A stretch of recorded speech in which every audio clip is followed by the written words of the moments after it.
ఏ ప్రభుత్వం అధికారంలోకి వచ్చినా పేదోడి సొంతింటి కల నిజం చేస్తాం అనేది ముందు చెప్పే హామీ.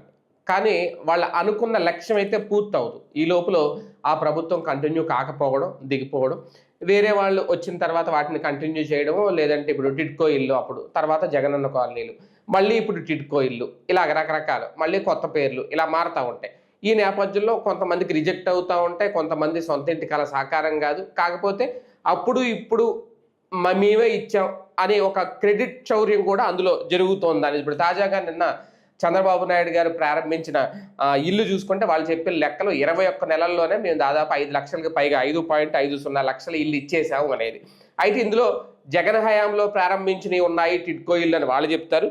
అప్పట్లో కూడా జగనన్న కాలనీలు అని చెప్పి ఇచ్చినవి మళ్ళీ వీళ్ళు దాన్ని ప్రారంభించారు, కొంతమందికి ఇవ్వలేదు అనేది. అయితే ఈ సందర్భంగా ఆయన కొన్ని వ్యాఖ్యలు కూడా చేశారు. జగన్ ఎక్కడో శ్మశానాల్లోనూ ఎక్కడో ఇచ్చారు, ఈయన ప్యాలెస్లు మాత్రం సిటీల్లో ఉండాలి అనేది. మరి అలాగని చెప్పి వీళ్ళు ఎక్కడ ఇచ్చారు అనేది కూడా ఒక ప్రశ్న అయితే రేజ్ అవుతుంది. ఇదంతా క్రెడిట్ చౌర్యం కోసమేనా? నిజంగా పేదల పేరుతో రాజకీయం చేస్తున్నది ఎవరు? ఈ క్రెడిట్ ఎవరికి దక్కాలి? ఇదే అంశం మీద చర్చించే ప్రయత్నం చేద్దాం. సార్, వాస్తవానికి నిన్న బాబు గారి వ్యాఖ్యలు చూసుకుంటే ఓకే, నిజంగా 5.50 లక్షలు ప్రారంభించి ఉండుంటారు. కానీ ప్రారంభించినవి వీళ్ళు చెప్తున్న లెక్క ఏంటి? వీళ్ళ హయాంలోనే దాదాపు 2.5 లక్షలు టిడ్కోయిలు జగన్ హయాంలోనే ఇచ్చాడనేది వీళ్ళ ఒక లెక్క చెప్పారు 2019 నుంచి 24 మధ్యలో. ఏది నిజం, ఏది రాజకీయం? 2016లోనూ ఏమో బిగిన్ చేశారు టిడ్కోయిల్. వాస్తవంగా అప్పుడు కేంద్ర ప్రభుత్వం 20 లక్షల ఇల్లు ఇచ్చింది ఆంధ్రప్రదేశ్కి. స్వయంగా వెంకయ్యనాయుడు గారు అప్పుడు కేంద్ర పట్టణాభివృద్ధి శాఖ మంత్రిగా ఉన్నారు. ఆయన దేశంలో వాళ్ళు ఎంతైతే టార్గెట్ పెట్టుకున్నారో అందులో తగ్గిపోయిన వాడకపోయిన ఇళ్ళు ఎన్ని ఉన్నాయో అవన్నీ ఆంధ్రాకి కేటాయించేశారు. ఓ రకంగా ఆంధ్రప్రదేశ్ పేదలకి అద్భుతమైనటువంటి ఒక అవకాశాన్ని వెంకయ్యనాయుడు గారు ఇచ్చారు. చంద్రబాబు గారు దాన్ని సద్వినియోగం చేసుకోలేకపోయారు. 20 లక్షల ఇళ్ళు ఇస్తానంటే ఆ ఇళ్ళకి 5 పైసలు ఖర్చు లేకుండా చేతికి తాళాలు ఇవ్వాలి ఎప్పుడైనా సరే. అప్పుడు పేదవాడు ప్రశాంతంగా ఉండగలుగుతాడు. అలా కాకుండా పేదవాడి పేరుతో వాళ్ళకి కేటాయించి వాళ్ళ చేత 50,000 వసూలు చేశారు. 50,000 కట్టగలిగిన పేదోడు ఎట్ అవుతాడు? పైగా వాళ్ళ పేరున 3 లక్షలు అప్పు పెట్టారు బ్యాంకులు. 3 లక్షలు అప్పు పెట్టారు వాళ్ళ పేరుతో, ఒక్కొక్కళ్ళ పేరు లోన్ తీసుకున్నట్టు. మళ్ళీ ఇది 3 లక్షలు, అదొక 50,000, 3.5. కేంద్ర ప్రభుత్వం ఇచ్చే 1,80,000, లేకపోతే పల్లెటూళ్ళలో అయితే 1,80,000, పట్టణాలు అయితే 2,80,000. ఆ డబ్బులు అయ్యి తీసేసుకున్నారు. ఆ డబ్బులన్నీ తీసుకుంటే 6 లక్షలు పడింది ఒక్కొక్క ఇంటికి. అద్భుతంగా కట్టచ్చు ఇల్లు. 6 లక్షలు ఆ రోజుల్లో హ్యాపీ. 6 లక్షల ఇల్లు అంటే దర్జాగా కట్టచ్చు. ఆ డబ్బులన్నీ దోచుకు తిన్నారు. కాంట్రాక్టర్లు తిన్నారా, పాలకులే తిన్నారో తెలియదు. ఏమైపోయినాయి? ఒక్కిళ్ళన్నా పూర్తి చేశారా? అవి ఇండివిజువల్ ఇల్లు ఇవ్వాలి. సెంటున్నారంటే అర్థం ఏంటి? ఇండివిజువల్ ఇల్లు. మీరు ఒక అపార్ట్మెంట్లో ఫ్లాట్ కొనుక్కుంటే ఉండే ఫ్రీ హ్యాండ్కి ఒక ఇండిపెండెంట్ హౌస్ కొనుక్కునే దానికి ఉన్న ఫ్రీ హ్యాండ్కి చాలా తేడా ఉంటుంది. ఇండిపెండెంట్ హౌస్ మీ ఇష్టం, పైన 10 అంతస్తులు వేసుకుంటారు, 5 అంతస్తులు వేసుకుంటారు, 2 వేసుకుంటారు, అది మీ వ్యక్తిగతం, మీ ఇష్టం. అదే అపార్ట్మెంట్లో అయితే మేక్ కొట్టాలన్న పక్క పోర్షన్లతో రిస్క్ ఉంటుంది కదా, పర్మిషన్ తీసుకోవాలి, గందరగోళం ఉంటుంది. దానికి ఒక అంటే దాని ప్రొసీజర్ దానికి ఉంటుంది. పేదలకి ఈ అపార్ట్మెంటల్ లైఫ్ అనేటటువంటి కొంత తలనొప్పి. ఎందుకంటే ఎవరి ఆలోచనలు వాళ్ళది, ఎవరి జీవితం వాళ్ళ అయి ఉంటుంటాయి. అది ఇదివరకు రాజీవ్ గురుకల్ప ఇళ్లలో చూసాం, ఇందిరమ్మ ఇళ్లలో చూసాం, ఉంటారు వాళ్ళు. కానీ ఆ సాటిస్ఫాక్షన్ ఉండదు. మంచినీళ్ళకు కూడా 4-5 అంతస్తులు కిందకి దిగి తెచ్చుకోవాలి నీళ్లు, తేడా వచ్చిందంటే 4-5 అంతస్తులు ఎక్కాలి. ఇవాళ 4-5 అంతస్తులు ఎక్కగలిగిన దమ్ము, ఓపిక తెలుగుదేశం నాయకులు ఎంతమందికి ఉంది చెప్పండి? సీనియర్ మంత్రులు ఎక్కమనండి 5 అంతస్తులు టిడ్కో ఇళ్లలో పైకి. టిడ్కో ఇళ్ళు 5 అంతస్తులు కదా ఒక్కోటి. ఆ రోజున అట్లా టిడ్కో ఇళ్ళు కట్టించారు. అది కూడా కట్టించారా? గృహప్రవేశం కూడా చేసేసారు 2019లో, 19 జనవరిలోను ఫిబ్రవరిలోను. గృహప్రవేశ వేడుకలని కట్టని గృహానికి వేడుకలు చేశారు. ఆ రోజున ఇచ్చేసామని చెప్పారు ప్రజలకి, నమ్మించారు మరి వాళ్ళందరినీ. తీరా చూస్తే ఒక్కటంటే ఒక్క ఇల్లు కూడా పూర్తి కాల. ఒక్కటంటే ఒక్క ఇల్లు కూడా కేవలం గృహప్రవేశం చేయించారు మాటకి, అంతే అయిపోయింది. గద్దె దిగారు. తీరా చూస్తే డబ్బులు లేవు అవేమి ప్రభుత్వం దగ్గర. ఆ డబ్బులను ఎవరికి ఇచ్చారో తెలియదు. అండర్ కన్స్ట్రక్షన్ హౌసెస్ అన్ని కూడా కొన్ని చోట్ల 20% కూడా పూర్తి కాలేదు. స్థలం మాత్రమే సేకరించి పునాదేశం వదిలిపెట్టేశారు. కొన్ని చోట్ల ఏమో గోడల వరకు కట్టే, కొన్ని చోట్ల 60% వరకు కట్టారు. ఇది అప్పుడు తేలిన లెక్క. అప్పుడు మనకి చెప్పిన 20 లక్షలు ఇళ్ళు ఏమైపోయినాయి? రికార్డెడ్గా 3.5 లక్షలే. దరిద్రం ఏంటంటే వైసీపీ వాళ్ళకి అవి చెప్పుకోవడం చేత సావదు. ఊరికినే ఒక స్టేట్మెంట్ ఇచ్చి వదిలేశారు వాళ్ళు. ఇట్లా చేస్తే మేము చూస్తున్నామని, అంతే అయిపోయింది, అక్కడ వదిలేశారు. అదే ఇప్పుడు వీళ్ళైతే కొల్లబొడుస్తారు, గుండు సూది పెట్టి కొల్లబొడుస్తారు వీళ్ళు దాన్ని. అదే వాళ్ళేమో మనకి సంబంధం లేదు పో అన్నట్టు వదిలేస్తారు. జగన్కి వీళ్ళకున్న తేడాది వదిలేశారు. కాబట్టి హ్యాపీ. 20 లక్షలు ఇళ్ళు ఎక్కడ అని అసలు ఎంక్వైరీ వేయాలి కదా, ఓ సభాపక్షం వేయాలి కదా, కేసు పెట్టాలి కదా. దొంగ మాటలు చెప్పారని చెప్పి కేసు, దొంగ మాటల మీద కేసు పెట్టలేరు, విమర్శించాలి కదా, ప్రస్తావించాలి కదా. జగన్ ఆ ఇళ్లకు సంబంధించిన సభల్లో కూడా ఓ చిన్న ముక్కను వదిలేస్తాడు. అతను పెద్ద ఇట్లాగా కుళ్ళబొడవడు ప్రతిదానికి, ప్రతి నిమిషానికి. అయిపోయింది. తర్వాత సీన్ అంతే అయిపోయింది, ఆ పని అయిపోయింది. ఆ టిట్కో ఇళ్లలో వదిలేసి పక్కన పెట్టేసి జగన్ ఏం చేశాడు? 30 లక్షల ఇళ్ళు, అప్పుడు 20, తర్వాత 10 ఇళ్ళకి ఓకే. 30 లక్షల ఇళ్ళకి అసలు ఏమాత్రం గొడవలు లేకుండా భూములు కొనిపించాడు. ఒక్కొక్క ఎకరానికి 3 times అమౌంట్ పే చేశాడు. దాంట్లో వీళ్ళు డబ్బులు తిన్నారు, ఇట్లాంటి చాలా ఆరోపణలు చేసింది తెలుగుదేశం. మేబీ అయ్యి ఉండొచ్చు కూడా. 10 లక్షల భూమిని 30 లక్షలకి వాళ్ళకి ఇప్పించి వీళ్ళు 20 లక్షలకి తిని ఉండొచ్చు. దాంట్లో 3 ఇవ్వడం అనేటటువంటి పరిహారం భూసేకరణ చట్ట ప్రకారం. కొన్ని చోట్ల ఆ రైతుల దగ్గర భూముల్ని వైసీపీ వాళ్ళే కొని వాళ్ళు 3 times ఇచ్చారని కూడా వచ్చినాయి. మేబీ అది కుంభకోణం అవ్వదు. అప్పుడు ఇప్పుడు అమరావతిలో ఎట్టయితే భూములు కొనుక్కుని వీళ్ళు తర్వాత అమ్ముకున్నట్టుంది, అట్లా ఉంటాయి వ్యవహారం వాటిట్లో. కాబట్టి అది కుంభకోణం అంటే ఇది కుంభకోణమే, అది కుంభకోణమే. సరే, అది నిజమే అనుకుందాం. బట్ స్థలాలు సేకరించారు. అదేమంటే ఊరి చివర. ఇప్పుడు టిట్కో ఇళ్ళు ఊరి చివర కాబట్టి ఊరి మధ్యలో ఉన్నాయా ఎక్కడైనా? ఒక్క టిట్కో ఇళ్ళు అన్న ఊరి మధ్యలో ఉందని చూడండి. అయ్యింది. అట్లాగా ఒక 30 లక్షల ఇళ్ల స్థలాలు ఎక్కడికక్కడ వేశారు, వెంచర్లు వేశారు, సరిహద్దులు ఇచ్చారు. ప్రతిసారి వెంచర్లు వేసినప్పుడు వాళ్ళ లబ్ధిదారులు ఎవరు అప్లై చేస్తే వాళ్ళందరికి ఇచ్చారు. అక్కడెక్కడ మోసం చేయాలి. లబ్ధిదారులకి ప్రతి ఒక్కరికి ఒకే ఇంట్లో ఉన్నటువంటి వాళ్ళు కనుక కొడుకు వీళ్ళ వయసు పెరుగుంటే వాళ్ళని వేరే ఇల్లు డోర్ నెంబర్ పెట్టించి మరి వాళ్ళకి కూడా ఇచ్చారు. ఒకే ఇంట్లో 2-3 వచ్చినాయి కూడా ఉన్నాయి. అట్లాగా అడగటం పాపం అన్నట్టు శాంక్షన్ చేశారు. 30 లక్షల ఇళ్ళు. ఆ ఇళ్ల స్థలాల దగ్గరికి తీసుకెళ్ళి 4 సార్లు ఫోటోలు తీశారు. ఏది ఫస్ట్ లేఅవుట్ వేసినప్పుడు, తర్వాత లేఅవుట్లో మధ్యలో నుంచోబెట్టి ఇల్లు కన్స్ట్రక్షన్ బిగిన్ చేసినప్పుడు ఆ ఫోటోలు కూడా తీసి పట్టా చేతికి ఇచ్చేసారు వాళ్ళకి పుస్తకంతో సహా.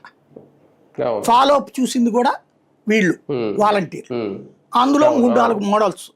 మనం డైరెక్ట్గా కట్టుకుంటే వాళ్ళు డబ్బులు ఇచ్చేట్టు, మనం సొగం కట్టుకుంటే మెటీరియల్ వాళ్ళు ఇచ్చేటట్టు, మిగతా మూడోది డైరెక్ట్గా కట్టమని. ఎక్కువ మంది పేదలు డైరెక్ట్గా మీరే కట్టివ్వండి అన్నారు. అక్కడ దెబ్బతిన్నారు ప్రభుత్వం.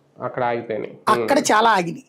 అంత ఆగినా కూడా 7.5 లక్షలు ఇల్లు పూర్తయినాయి. అప్పుడు 7.5 లక్షలు పూర్తయినాయి అనేది అధికారికంగా పార్లమెంట్లో కేంద్రం ఒప్పుకుంది. ఆ లెక్క 30 లక్షలు 7.5 లక్షలు. ఇప్పుడు వీళ్ళే పోయిన 6 అని చెప్తున్నారు అక్కడ. ఆ చివరిలో ఉన్నది 2 లక్షలు కూడా తర్వాత చెప్పింది కేంద్రం. సరిపోని 6 వేసుకొని 6 అయితే పూర్తి చేశాడుగా. నువ్వు టిట్కోయిలు ఒక్కటి కూడా ఇవ్వలేదే 5 ఏళ్లలో. ఒక్కళ్ళంటే ఒక్క పేదలకు కూడా ఇవ్వలేదుగా 14-19 మధ్యలో. ఇప్పుడు మొత్తం అన్నిళ్ళు 6 లక్షలు పూర్తయినాయి. పోనీ 24 లక్షల మందికి పట్టారు. అందులో పూర్తవుతున్న ఇళ్ళే ఇప్పుడు వీళ్ళు ఇచ్చింది. వీళ్ళు చెప్పింది 6 లక్షలు కరెక్ట్. జగన్ ఇచ్చిన డైరెక్ట్ 6 లక్షలు. టిట్కో ఇళ్ళు 1,50,000 పూర్తి చేశాడు అతను. అందువల్ల 7.5 అవి. అప్పుడు 7,70,000 ఏమో చెప్పారు అప్పుడు టోటల్గా.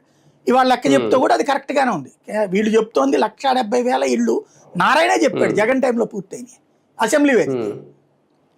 ఈ 1,70,000 6 లక్షలు కలిపితే 7,70,000 ఇళ్ళు ఇచ్చారుగా. నువ్వు ఒక్క ఇల్లు కూడా ఇవ్వలేకపోతావు కదా. అలాగా అతను 70% 80% పూర్తి చేసిన ఇళ్ళని ఇప్పుడు వీళ్ళు ఇస్తున్నారు. ఏది ఆ టిట్కో ఇళ్ళు. ఇప్పుడు వీళ్ళు ఇస్తున్న ఎన్ని, వీళ్ళందరూ కలిపి ఇచ్చినటువంటి ఇళ్ళు ఇప్పుడు ఇస్తున్నటువంటి ఇళ్ళు వచ్చేటప్పటికి నిన్న 1,00,000 టిట్కో ఇళ్ళు 1,10,000. అదే సందర్భంలో ఇంకొక 2,50,000 ఇళ్ళు అప్పుడు జగన్ స్టార్ట్ చేసి వదిలేసిన ఇళ్ళు అవి ఇప్పుడు ఇస్తోంది వీళ్ళు. అది ఇక్కడ ఓవరాల్గా జరిగింది. 2.5 లక్షల ఇళ్ళు అన్ని ఇచ్చింది. వీళ్ళు ఏం లెక్క చెప్తారు? ఇప్పుడైతే 5 లక్షల ఇళ్ళు పూర్తి చేసిన చంద్రబాబు. ఈ 5 లక్షల్లో ఒక్కటంటే ఒక్కటి కూడా చంద్రబాబు భూమి కొన్నాడా? ఎవరికైనా పట్టాలు ఇచ్చారా? జగన్ టైంలో ఇచ్చిన వాటిట్లని కొన్నిటి రద్దు చేసి, లైక్ అమరావతిలో, లైక్ ఇంకా మరికొన్ని చోట్ల రద్దు చేసి అవి 1-2 సెంట్ల కింద తెలుగుదేశం కార్యకర్తలకు ఇస్తున్నారు. కొన్ని చోట్ల ఇస్తున్నారు అట్లాగా. ఆ తెలుగుదేశం కార్యకర్తలుగా ఏళ్ల తరబడి పనిచేసిన వాళ్ళకి ఇస్తున్నారు. అది వరకు జరుగుతుంది. అవి ఎక్కడ ఇంకా ఇల్లు పూర్తి కాల. ఇక్కడ ఒకటే స్థలం సేకరించారా లేదా? స్థలాలు ఏం కొత్తగా సేకరించలా. నేను చెప్పినట్టు జగన్ టైంలో తీసుకున్నవి ఉన్నాయి కదా, కొన్ని చోట్ల ఇవ్వాల ఇంకా ఏది పట్టాలు ఇవ్వాల్సినవి ఉన్నాయి. ఆ ప్లేసుల్లో వీళ్ళు 2 సెంట్ల చొప్పున ఇదేసి వెంచర్లు వేసి వీళ్ళు ఇస్తున్నారు. అది ప్రస్తుతం ఇస్తే ఈయన 2 సెంట్లు 3 సెంట్లు అన్నట్టున్నారు కదా. అదేం చేయలేదు. ఇప్పుడు నేను టిట్కో ఇల్లు ఇచ్చారు, 330 గజాలు, 330 అడుగులు, 380 అడుగులు, 420 హైయెస్ట్. అది ఎక్కడైనా మొన్ననే కదా చంద్రబాబు గారు చెప్పారు, ఇదే ఈనాడు జ్యోతి రాసినాయి కదా, డబ్బులు ఇచ్చేసేయమని టిట్కో ఇళ్ళు పూర్తి చేయడం. అంటే ఏమైంది? అక్కడ పూర్తి చేయలేదని నువ్వే ఒప్పుకుంటున్నావు కదా. ఆఫ్టర్ ఆల్ 3.5 లక్షల ఇళ్ళు కట్టలేకపోయారు. ఇప్పుడు 5.5 లక్షల ఇళ్ళు నేనే ఇచ్చారని చెప్తున్నారు. నిన్న దాని మీద లిస్ట్ ఏమని ఉంది? కొన్ని చోట్ల గుంటూరు దగ్గర అక్కడంట అప్పటిది ఆ పాస్బుక్ కూడా ఉంది, మధ్యలో మార్చమని చెప్పారంటే ఎవడు మార్చాలి? అయ్యే పుచ్చుకుని వెళ్తే అట్టెట్ వెళ్తారని చెప్పేసి వాళ్ళ మీద అరిచారట. అటన్నిటి మీద అప్పుడు శాంక్షన్ అయిన ఇళ్ళే కదా ఇప్పుడు కన్స్ట్రక్షన్ జరిగినాయి బేసిక్గా. కాకపోతే ఏంటంటే మనం చెయ్యని చేసినట్టు చెప్పుకోవడం, చేసిన వాళ్ళని చెయ్యలేదని చెప్పడం ప్రజలకి. ఇప్పుడు నీకు నాకు ఇల్లు ఏం రాలేదు, మనకి జగన్ మీద కోపం ఉంది, ద్వేషం ఉంది, వెంటనే హాయ్ చంద్రబాబు రా మగాడు రా ఇచ్చాడంట, జగన్ గడి వల్ల ఏమవుతుంది అని మనం ఇక్కడ మానసికంగా తృప్తి చెందాలి. అదే తెలుగుదేశం కార్యకర్తకి అంత విషయం తెలుసు, తెలిసి నా కొడుకు భలే కొట్టాడు మనోడు. అది మనోడు రాజకీయం అంటే. ఇది ఫీలింగ్ కావాలి, అది లెక్క. రాజకీయమా అధికారంలో ఉండి కూడా ఇక్కడ కూడా క్రెడిట్ చౌర్యం జరుగుతుందా? క్రెడిట్లు ఇప్పుడు రాజీవ్ గురకల్ప ఇళ్ళు, ఇందిరమ్మ ఇళ్ళే కన్స్ట్రక్షన్ పూర్తయిన ఇవాళకి కూడా ఇని బోల్డ్ ఉన్నాయండి. అవును, ఇవాళకి కూడా ఇవ్వనివి. మన దరిద్రం ఏంటంటే పేదవాడికి కడుపు నిండా తిండి పెడితే వాడు బాగుపడితే రేపు మన మాట వినడు అనేటటువంటి మానసిక అహంకారపూరిత ధోరణి స్టిల్లో మన ఆంధ్రాలో ఉంది. మన దేశంలో నక్సలిజం మన రాష్ట్రాల్లో ఎందుకు పుట్టింది? ఎస్పెషల్లీ ఉమ్మడి ఆంధ్రప్రదేశ్లోనే పుట్టింది నక్సలిజం. వేరే రాష్ట్రాల్లో కాదు పుట్టింది, మన దగ్గర పుట్టింది, వేరే రాష్ట్రాలకు బాకింది. కొండపల్లి సీతారామయ్య పుట్టించిన నక్సలిజం ఎక్కడిది? ఇక్కడే కదా. కొండపల్లి సీతారామయ్య ఇక్కడోడే కదా. నక్సల్ నాయకులందరూ ఎవరు? ఉమ్మడి ఆంధ్ర వాళ్ళే కదా. ఇప్పుడంటే విడిపోయాడు వచ్చి తెలంగాణ ఆంధ్ర కింద. ఎక్కడి నుంచి వచ్చినాయి? పేదవాడిని ఎప్పుడూ అణచివేయాలనే చూస్తారు. ఇప్పుడు పేదవాడికి ఒక ఇల్లు వస్తే రేపు పొద్దున ఇలా మాట వింటాడా? నాకు బాగా గుర్తు అనమాట, జర్నలిజం ఫీల్డ్లో నేను రాత్రి పగలు కష్టపడ్డటువంటి వాడిని, ఆ తర్వాత నా ఉద్యోగం ఉంటే అంత పోతే అంత అన్న ఆలోచన వచ్చింది. ఇల్లు కొనుక్కున్నాక, ఇంటికి ఇల్లు కొనుక్కోకముందు మనం ప్రతి నెల ఇంటి అద్దె కట్టాలా, తిండి పెట్టాలా, జీవితం చూసుకోవాలి, ఇదంతా ఉండేది. ఎప్పుడైతే ఒక ఇల్లు కొనుక్కున్నప్పుడు కూడా నేను హౌసింగ్ లోన్ కిందనే తీసుకున్నా కాబట్టి అది ఎప్పుడు తీర్చాలా అదే భయం ఉండేది. కంపెనీ క్లోజ్ అయిపోయి ప్యాకేజీ ఇచ్చేసి నా పిఎఫ్ డబ్బులో 10-18 లక్షల రూపాయల దాకా క్యాష్ వచ్చినప్పుడు ఆ డబ్బులు తీసుకెళ్లి బ్యాంకుకి కట్టేసేసి నా లోన్ తీర్చేసుకున్నాను నేను, హౌసింగ్ లోన్. ఆ రోజున నాకు ఉద్యోగం రైట్, 10,000 పెట్టి మనం ఇంటిని బతుకోగలుగుతాం కదా, తిండి తినగలుగుతాం కదా, ఇంకేంటి ప్రాబ్లం అనే ధైర్యం వచ్చింది. ఒక ఇంటి ధైర్యం అది. ఇప్పుడు నేను పుట్టకముందు మా తాతకి పెద్ద ఇల్లు తెనాల్లో, మారీస్పేటలో, మార్వాడిగూడ ఎదురు రోడ్లో, 7 నడవాలో 8 నడవాలో ఉన్న ఇల్లట. ఆ తర్వాత ఇప్పుడు ఎవరో దాన్ని కోర్టులో కొట్టేసుకుని ఎవరో తీసేసుకున్న తర్వాత అది చూపెడితే చూశానంతే నేను, నా చిన్న తెలియని వయసు. బట్ ఆ తర్వాత నేను పుట్టేటప్పటికే ఇల్లు కానీ ఏమీ లేదు, ఆస్తులు ఏమి లేవు. మా నాన్న గుమస్తాగా చేస్తున్నారు. ఆ రోజు నుండి ఆయన జీవితంలో ఒక్కసారి కూడా సొంత ఇల్లు లేదు. ఆయనకి ఎన్నోసార్లు ప్రయత్నించి విఫలమయ్యారు ఏది ఈ ప్రభుత్వ పథకాలు. అలాంటిది నేను ఇల్లు కొన్న రోజున, గృహప్రవేశం రోజున ఆయన భావోద్వేగం చూడాలి మా నాన్న మానసికంగా. అంటే ఇంటికి సంబంధించిన ఒక సొంత ఇల్లు అనే భావన ఉంటుంది చూడండి, జీవితకాలం అదొక తృప్తి. ఆ జీవితకాలపు తృప్తిని ఇప్పుడు నాశనం చేస్తున్నారు. ఏది అవకాశం ఉండి వీడు చక్కగా 30 లక్షల మంది పేదోడు ఇంట్లో ఉంటే ఎంత హ్యాపీ అండి. అయితే ఇప్పుడు వీళ్ళు పూర్తి చేస్తారు, తప్పదు. కానీ ఇలా చేసినప్పుడల్లా వాళ్ళ పేరే చెప్పుకుంటారు, మేమే ఇచ్చామని. కాకపోతే ఈ లోపల జగన్ మీద విమర్శలు ఎందుకు? ఆయన శ్మశానాలు ఇచ్చారు, ఊరావతులు ఇచ్చారు, ఇప్పుడు వీళ్ళు కూడా ఎందుకండి ఇచ్చేది ఈయనే ఊరావతులే, సిటీ మాట్లాడారు మధ్యలో కదా, ఇస్తున్నారా? సెంట్ ఇచ్చిన స్థలం అంటే సమాధి వస్తది అన్నాడు చంద్రబాబు గారు. అవును, ఈయన అదే ఇచ్చిన ఎందుకు దాంట్లో ఇప్పుడు సమాధి సెంట్ కంటే కట్టుకోవడానికా? తక్కువ కదా, ఉమ్. ఈయన ఇచ్చిన సెంట్ కంటే తక్కువ కదా టిట్కో ఇల్లు అయితే. టిడ్కో ఇల్లా? మరి ఏమది, ఏం మాట్లాడతాడు ఆయన? ఆయన ఆయన ఏందంటే ఆ పెద్ద ఆయన, మనం ఏమి అనలేని మరి పరిస్థితి. కనీసం వాళ్ళ పార్టీ వాళ్ళనే చెప్పాలి ఏంది సార్ ఆ మాటలు అనేసి. అట్లాగా అనలేకపోతున్నారు. ఇదివరకు అయితే మీడియా రాసేది ఏంది ఇది అనేది. ఇప్పుడు మీడియానేమో అటో ఇటో అతుక్కుపోయి ఉన్నది. అది దరిద్రం.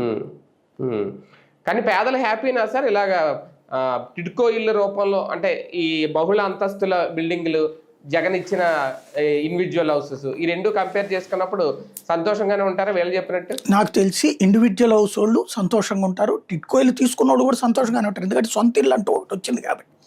కానీ ఆ తర్వాత పై ఫ్లోర్లో ఉన్నోళ్ళు ఇబ్బంది పడతారు. పై ఫ్లోర్లో నీళ్లు ఇవన్నీ కరెక్ట్గా వస్తుంటే ప్రాబ్లం లేదు. కానీ 5 అంతస్తులు రోజు ఎక్కాలంటే 4 అంతస్తు 5 అంతస్తు, ఇవాళ 2 అంతస్తులు కట్టుకున్న వాళ్ళు కూడా లిఫ్ట్ పెట్టుకుంటున్నారు. నేను ఈ టిట్కో ఇళ్ళు పూర్తి చేసేటప్పుడు చంద్రబాబు గారికి ఇంత ముందు కూడా నేను రైట్ చేసి, జగన్ ఉన్నప్పుడు కూడా రైట్ చేశాను. లిఫ్టులు పెట్టంటారు నేను ఒక్కొక్క బిల్డింగ్కి, ఆ మెయింటెనెన్స్ వాళ్ళకే వదిలిపెట్టండి, అపార్ట్మెంట్లో ఉన్న వాళ్ళకి, ఆ ఫ్లాట్లో ఉన్న వాళ్ళకి. కానీ లిఫ్ట్ లేకపోతే కష్టం. ఎందుకంటే వాళ్ళ వృద్ధులు ఎవరండి, పేదలకు కదా మనం ఇచ్చేది ఇల్లు. సరే మధ్యతరగతి తీసుకున్నారంటే ఓకే, మధ్యతరగతి అయినా ఎట్లా నడుస్తారు నాకు తెలియక అడుగుతాను. ఇవాళ ఆరోగ్యాలు అంత ఉన్నాయా? ఇప్పుడు ముఠా మేస్త్రిగా పనిచేసిన అతనికి 40 ఏళ్ళు 45 ఏళ్ళు వచ్చేటప్పటికి ఒళ్ళంతా పులిసిపోతుంది. ఒక శానిటరీ వర్కర్కి 40-45 ఏళ్ళు వచ్చేటప్పటికి ఒళ్ళంతా పులిసిపోతుంది. ఎక్కాలంటే ఎట్లాగ ఎక్కుతారు వాళ్ళకి? ఒకప్పుడు ఏదో పోషకాహారాలే బాగుండే, ఇప్పుడు అన్ని మన యూరియా తినలే కదా దరిద్రం. కాబట్టి అక్కడ లేదు. కాబట్టి కొంచెం అక్కడ మానవత్వం ఆలోచించి ఉండాల్సింది వీళ్ళు.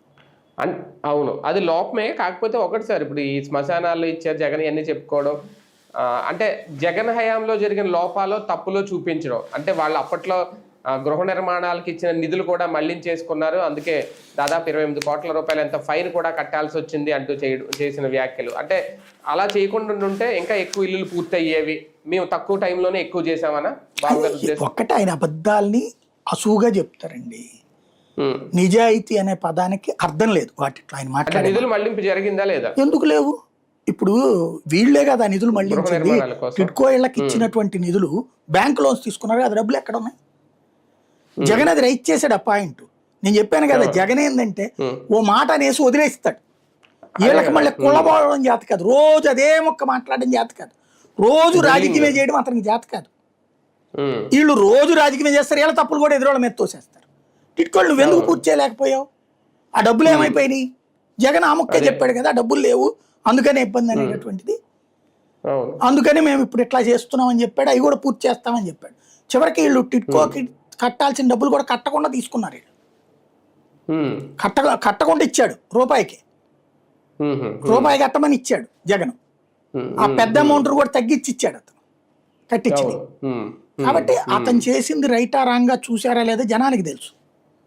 సరే తెలియని వాళ్ళతో మాట్లాడటమే కదా, ఇది తెలియని వాళ్ళకి ఏదో ఒక ఊహని ప్రపంచం. ఇప్పుడు ఫర్ ఎగ్జాంపుల్ ఈయన విజన్ ఎట్టుంటుందంటే, నా విజన్ నేను 30 ఏళ్ల తర్వాత ఆలోచిస్తానని చెప్తారు కదా పదే పదే, దాన్ని అవునవును చప్పట్లు కొడతారు కదా. మరి నీ విజన్ ఫెయిల్యూరు జనాభాలోనే కనబడుతుంది కదా. 25 ఏళ్ల క్రితం నీ విజన్ ఏంటి? ఇంటికి ఒకళ్ళు చాలు, ఎక్కువ మందిని కనద్దు, అప్పుడే మీరు బాగుంటారు. ఇప్పుడు వచ్చి మీరు ఎక్కువ మందిని కనండి, నాశనం అయిపోతున్నాం. ఇది విజనా? మరి ఇది ఫెయిల్యూరా సక్సెస్సా? ఆ ఒక్కళ్ళని కన్నందుకు గాను వాళ్ళ చేతన విద్యా వైద్యం నాశనం చేయించాం మనం. కార్పొరేట్ విద్య, కార్పొరేట్ వైద్యం. దాంతో ఇప్పుడు దాన్ని సంపాదించుకోవడం కోసం వెళ్ళి హైదరాబాదు, బెంగళూరు, చెన్నైలో బతుకుతున్నాం మనం. ఇక్కడ ఎవరు మిగులుతున్నారు మనకి? వృద్ధులు మాత్రమే మిగులుతున్నారు పల్లెటూళ్ళల్లో, పట్టణాల్లో కూడా క్రమంగా. అబౌవ్ 45 వాళ్ళు మాత్రమే ఇక్కడ మిగులుతున్నాం మనం. యంగ్స్టర్ ప్రతి ఒక్కడు అక్కడికి పోతున్నాడు. ఇది విజనా? ఇది సక్సెస్ మనం? కానీ ఆయన నేను అద్భుతంగా 25 ఏళ్ల తర్వాత ఆలోచించానంటే అవునవునండి ఆయన దగ్గర చాలా ఉందండి అంటాం మనం. అది నమ్ముతాం కాబట్టి, మనం నమ్ముతాం కాబట్టి ఆయన నమ్మిస్తాడు అంతే. ఏమైనా చెప్తారు. రైట్ రైట్ చూద్దాం. మొత్తానికి ఇక్కడ కీలకమైన అంశం ఏంటంటే, జగన్మోహన్ రెడ్డి గారు డిఫెన్స్ చేసుకునే విషయంలో ఎందుకో పూర్తిగా మాట్లాడట్లేదా? ఈ నిందలు ఎలాగే భరించాలి? నిజంగా 6 లక్షల ఇల్లే కట్టినా సరే నిజంగా గృహ నిర్మాణ పథకానికి సంబంధించిన నిధులు డైవర్ట్ చేశారు అనే ఆరోపణల మీద పూర్తి స్థాయిలో క్లారిటీ ఇస్తారా, లేదంటే ఇవి రాజకీయ విమర్శలుగానే ప్రజలు చూస్తారు? ఏదేమైనా పేదల సొంతింటి కళను నిజం చేసే విషయంలో ఏ ప్రభుత్వం అయినా సక్సెస్ అవ్వాలి.